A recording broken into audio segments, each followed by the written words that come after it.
మాసంలో సూర్యుడికి ఉన్న పేరు ఇంద్రుడు. సూర్యుడు పంపించే కిరణాల సంఖ్య 7000. సూర్యుడు ఏ సమస్య పోగొడతాడంటే మానవ శరీరంలో కదలికలకు సంబంధించిన సమస్యలు పోగొడతాడు.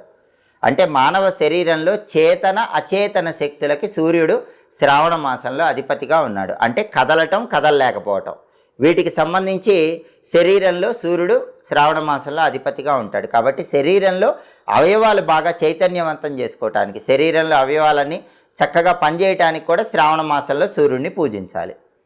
సూర్యుడిని శ్రావణ మాసంలో వచ్చే ఆదివారాలు ఎలా పూజించాలంటే, చాలామందికి సూర్యుడి ఫోటో ఉండదు. మరి పూజ ఎలా చేస్తారు? మీరు స్నానం చేశాక పూజ గదిలో ఒక తమలపాకు ఉంచండి.